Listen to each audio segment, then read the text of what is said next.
Assalamualaikum warahmatullahi wabarakatuh.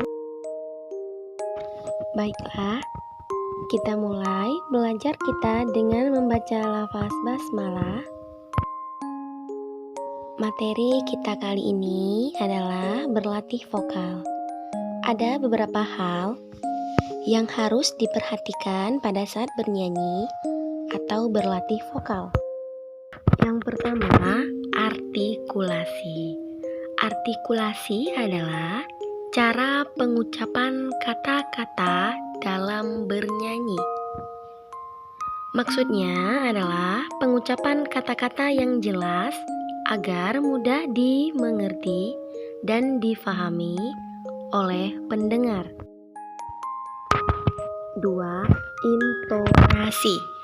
Intonasi adalah tinggi rendahnya suatu nada yang harus dijangkau dengan tepat pada saat bernyanyi. 3. Resonansi. Resonansi adalah usaha untuk memperindah suara dengan memfungsikan rongga-rongga udara yang turut bervibrasi atau bergetar di sekitar mulut dan tenggorokan.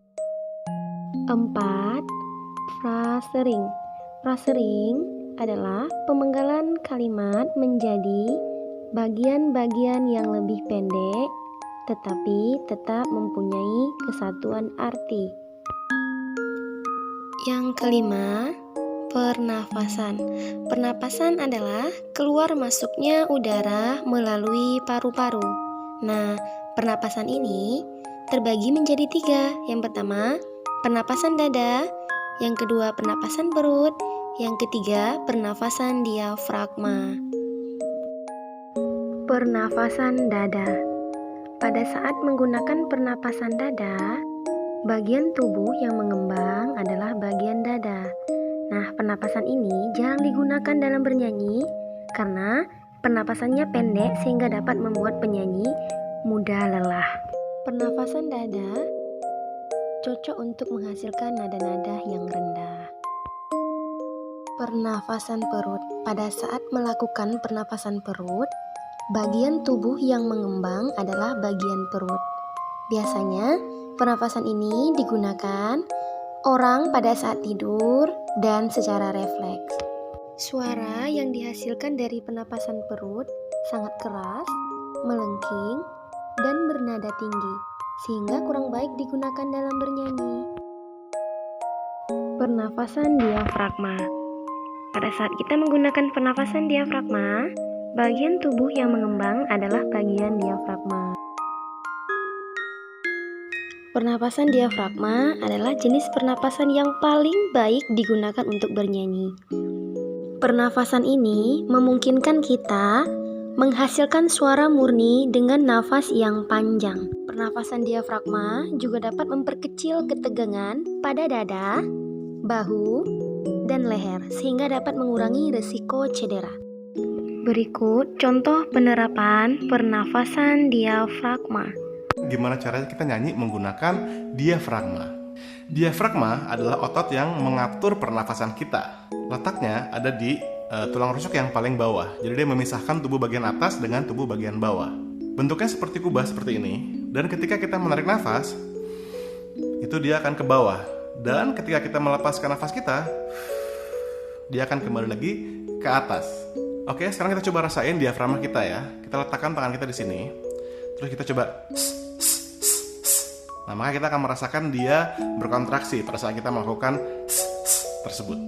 Lalu apa yang dimaksud dengan nyanyi dari diafragma? Intinya yang terpenting adalah kita nyanyi mengatur nafas penuhnya dari diafragma dan bukan dari leher dan juga bukan dari dada. Indikasinya adalah ketika kita menarik nafas, dada kita dan pundak kita tidak naik, melainkan hanya aktif di area perut bagian bawah saja. Misalnya, jika saya menggunakan nafas dada seperti ini. Seperti itu, dan itu tidak efektif dan pernafasannya juga dangkal. Sedangkan menggunakan pernafasan diafragma, kita bayangkan udaranya jatuh ke perut bagian bawah sehingga area pundak dan dada kita tetap rileks. Jadi biarkan perut kita mengembang.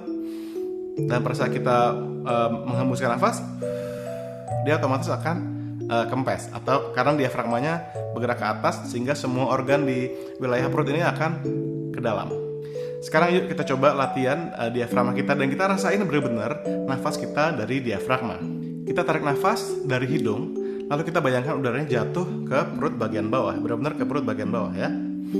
Dan kalau perlu rasakan juga ke samping dan juga sedikit ke belakang.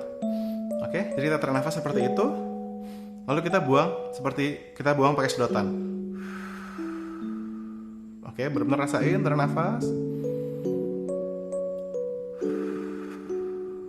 Yang selanjutnya, coba kita rasakan ketika kita menahan nafas. Misalnya kita ambil nafas yang banyak nih, terus kita otomatis akan ngomong seperti ini, karena kita nahan dari leher. Nah, ini yang harus kita hindari. Jadi intinya sekali lagi, mengatur nafas dari diafragma, bukan dari leher seperti ini.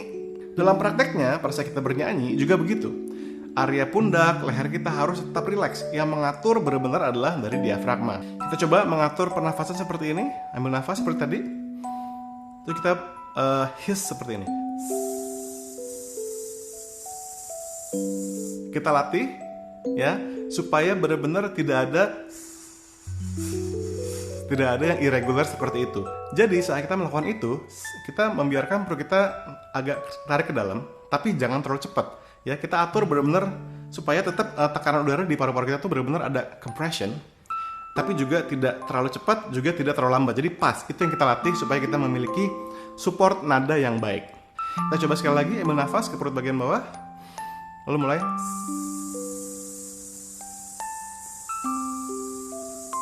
Ambil nafas.